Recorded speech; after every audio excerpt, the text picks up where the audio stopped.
Olá, alunos, tudo bem? Hoje eu vou começar uma série de videoaulas que eu estou produzindo para vocês e a gente vai começar com a arte egípcia. A arte egípcia é uma arte bastante misteriosa, já descobriram várias coisas sobre ela através da arqueologia e da egiptologia. Então, tem uma ciência específica que estuda o Egito Antigo. E quem estuda essa ciência se chama egiptólogo.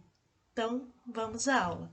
A civilização egípcia é uma das que exerce mais fascínio sobre as pessoas por conta dos mistérios e dessa mistificação que envolve a questão religiosa, né?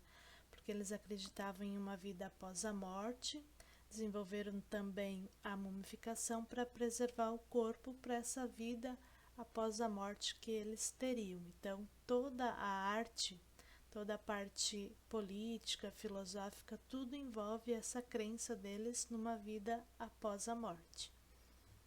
Então, essa civilização ela começou a se formar mais ou menos 3.000 anos antes de Cristo, nas proximidades do rio Nilo. Esse rio era bastante importante para os egípcios, porque através dele, que eles desenvolveram a agricultura, que eles realizavam a pesca e também era uma importante rota para o comércio, Então as embarcações passavam por ali para desenvolver o comércio também entre o Egito, e outras partes do mundo. Então, como eu disse anteriormente, a religião invadiu toda a vida egípcia, justificando inclusive a organização social e política, mostrando o que cada um tinha que fazer, qual que era o papel de cada um. Então, qual era o papel do faraó, do soldado, do escriba, dos escravos, e também teve grande influência na arte, que vocês vão ver a partir das imagens que eu vou mostrar posteriormente. Além de acreditar em vários deuses, ou seja, eles eram politeístas, eles acreditavam que os deuses poderiam interferir na vida humana. Eles acreditavam também na vida após a morte. E vocês vão perceber que tudo que eles faziam, principalmente em relação à arte, tinha a ver com essa religião deles, com essa crença da vida após a morte, e de uma certa forma eles passavam a vida toda se preparando para a morte e para a vida que eles teriam, a partir de então. Falando mais especificamente da arte, a gente vai começar pela pintura. Então, quais são as características, da pintura egípcia? Primeiro, a ausência das 3 dimensões. Então, todos os desenhos eles são bidimensionais. Só tem altura e largura, não tem profundidade. A ignorância da profundidade, ou seja, não tem a perspectiva. Então, não tem o que está atrás, o que está na frente, está tudo no mesmo plano. O colorido, a tinta lisa, sem claro e escuro, então não tem degradê nas pinturas, não tem aquela gradação de cor nas pinturas do Egito Antigo. E a característica principal é a lei da frontalidade. Então, o tronco, os ombros aqui sempre serão vistos de frente e os membros, os braços e as pernas e também a cabeça sempre estará de perfil, ou seja, de lado. O olho, se vocês forem reparar, ele está de frente, mesmo que a cabeça está de lado, porque eles acreditavam que o olho é a janela da alma. Vou mostrar algumas imagens para vocês conhecerem e verem as características da pintura egípcia. Nessa imagem aqui, eles mostram os escravos trabalhando na agricultura. Nessa aqui tem uma característica que vai aparecer em algumas pinturas egípcias também, que é a diferenciação, a distinção de cores entre o homem e a mulher. Então, o homem às vezes vai aparecer com esse tom mais avermelhado, que lembra um tom de tijolo, na pele dele, e a mulher aqui com um tom de amarelo pele, que eles chamam também de ocre. Algumas pinturas então vão ter essa diferenciação de cores entre o homem e a mulher. Essa aqui também é uma pintura bem interessante, foi feita num papiro, que é o papel, né, que os egípcios criaram a partir da planta papiro, e mostra um ritual que é a pesagem do coração do faraó. Então, após a morte e a mumificação do faraó, eles faziam este ritual. Aparece aqui, ó, o deus Anubis, que é o deus da mumificação, e a balança. Como que eles faziam esse ritual? Como funcionava? Então, de um lado da balança, eles colocavam o coração do faraó, e do outro lado uma pena, que é a pena da deusa Maat, que é a deusa da verdade e da justiça. Se o coração do faraó tivesse o mesmo peso ou fosse mais leve que a pena, então ele teria direito à vida eterna. Mas se fosse mais pesado, então ele perderia o direito da vida eterna, né? Ele iria para o submundo, para o mundo dos mortos, e seria devorado por esse animal aqui, que é um animal híbrido, né, que é parte crocodilo, parte hipopótamo. Ele se chama Amut, então o coração dele seria devorado por esse animal. A maioria das pinturas egípcias se encontram então nos templos, templos religiosos e também nos templos que a gente chama de pirâmides. Em relação às esculturas do Antigo Egito, elas eram feitas à semelhança do faraó, para garantir a imortalidade, caso o corpo mumificado não resistisse à ação do tempo. As principais características: a impressão de serenidade, então quase sempre eles eram representados de frente em posição serena, aquela típica cara de paisagem, né? Cara de nada, então não expressando nenhum sentimento. As esculturas, elas representavam força e grandiosidade. Depois, nas imagens, vocês vão perceber que algumas são bem grandes.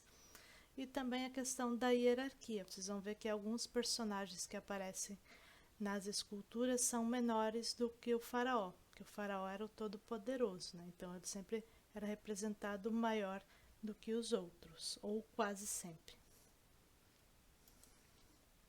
Então, aqui algumas esculturas para vocês verem como exemplo. Aqui é o Tutmoses III, né, um faraó. A gente percebe a diferença na questão da indumentária, né, das pessoas. Só o faraó que usava, né, esse adorno na cabeça e também na barba. Aqui a rainha Nefertiti. Então, quando a realeza, a autoridade era homem, se chamava faraó, e quando era mulher, se chamava rainha. No caso aqui foi uma importante rainha, né, da civilização egípcia, a rainha Nefertiti. Esse olho aqui não quer dizer que ela era cega, é uma ação do tempo mesmo, porque já são milhares de anos, né, dessa escultura, então com o tempo foi se danificando. Aqui a escultura de um escriba, como o próprio nome já diz, né, um escritor. Eram eles que escreviam os hieróglifos. Nessa escultura, o Miquerinos e sua esposa. Miquerinos era um dos faraós, né, do Antigo Egito. Os egípcios, eles ainda não tinham dominado a questão da escultura em relação a movimento, né, da impressão ou a sugestão de movimento. Então, geralmente, as esculturas elas estavam anexadas na arquitetura ou tinha um bloco de pedra atrás, como é o caso dessa escultura aqui, para segurar, né, a escultura em pé, porque eles ainda não tinham a questão do equilíbrio, né, para a escultura ficar em pé sozinha.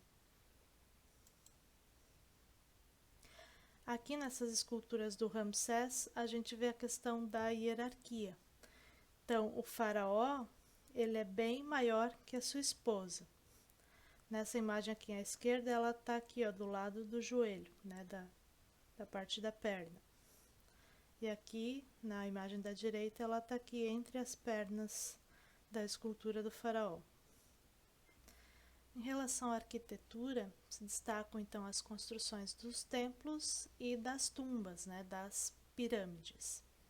Então, as características eram grandiosos e imponentes. Então, quanto maior fossem os templos, né, e as pirâmides, mais mostrava o poder do faraó. Eram construídas em blocos de pedra, tinham a solidez e a durabilidade e o sentimento de eternidade. Isso é bem visível, né, quando a gente percebe que essas construções já duram milhares e milhares de anos. E tem a questão do aspecto misterioso e impenetrável, principalmente em relação às pirâmides. Aqui algumas imagens em relação à arquitetura. Este é o templo de Karnak, também do templo de Karnak. Vocês podem perceber também que os hieróglifos vão estar sempre presentes, né, na arquitetura. Aqui vocês podem ver o tamanho das colunas em relação às pessoas aqui atrás, então elas eram bem grandes. Também os turistas, ó, no templo de Karnak. Esse aqui é o templo de Abu Simbel. Ele foi esculpido nessa enorme rocha que vocês veem aqui atrás, ó. Esse é o mesmo templo, só que visto de outro ângulo. Aqui é a entrada de um dos templos, para vocês terem essa noção, né, do misterioso e do impenetrável, né, porque eram bem escuros esses templos também. E esse aqui é o templo da rainha Hatshepsut. É um nome bonito para pôr no cachorrinho de vocês. Esse é o mesmo templo, só visto de outro ângulo. Aqui vocês podem ver também que esse templo também foi construído, né, foi na verdade esculpido na rocha. As pirâmides são as construções mais conhecidas do Egito Antigo. Essa aqui é a pirâmide de Djoser, que possivelmente é a pirâmide mais antiga do mundo. Aqui é o complexo de pirâmides do deserto de Gizé. Então, o nome delas é Quéops, Quéfren e Miquerinos. São, respectivamente, avô, filho e neto.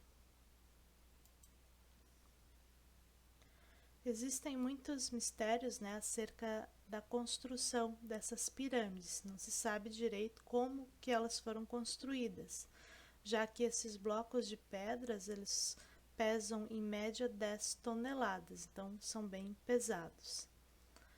O interessante também das pirâmides é que, se vocês forem observar, não existe nenhuma argamassa, nenhum cimento que une essas pedras, então elas são colocadas matematicamente de um jeito que elas não caem, né? Elas são sobrepostas de um jeito que elas não caem, ou quase não caem, né? Em frente às pirâmides do deserto de Gizé está a Esfinge, uma escultura mística que serve para proteger, né, as pirâmides dos maus espíritos. Então, essa é a Esfinge de Gizé, que representa o faraó Quéfren. Tem 20 metros de altura e 74 de comprimento. Então, ela tem o corpo de leão e a cabeça do faraó.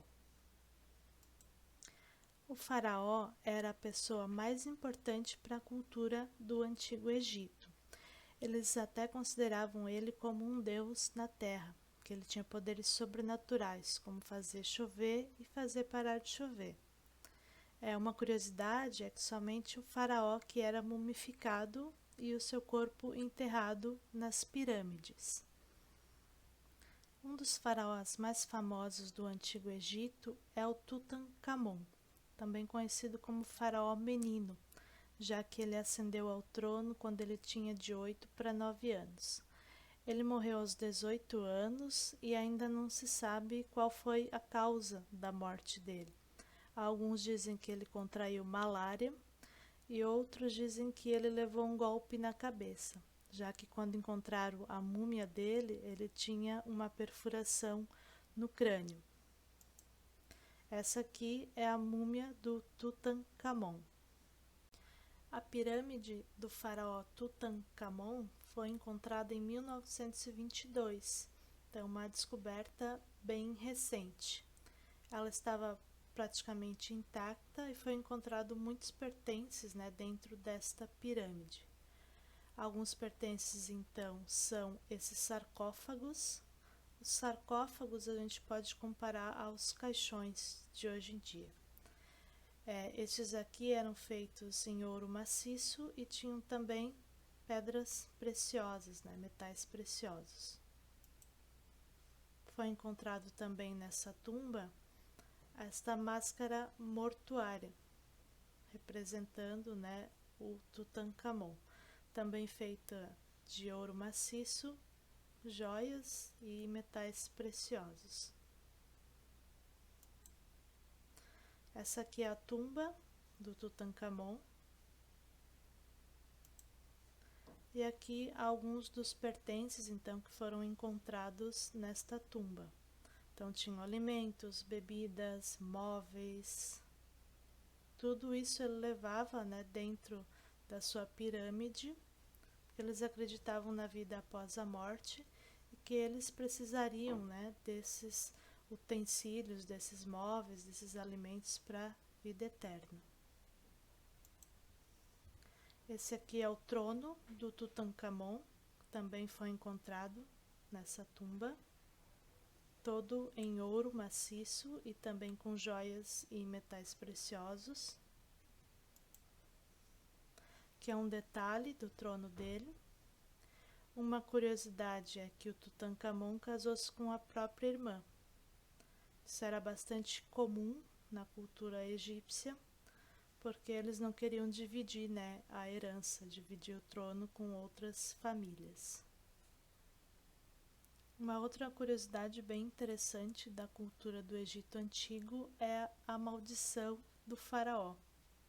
Essa maldição dizia que seria castigado aquele que perturbasse o sono eterno do faraó.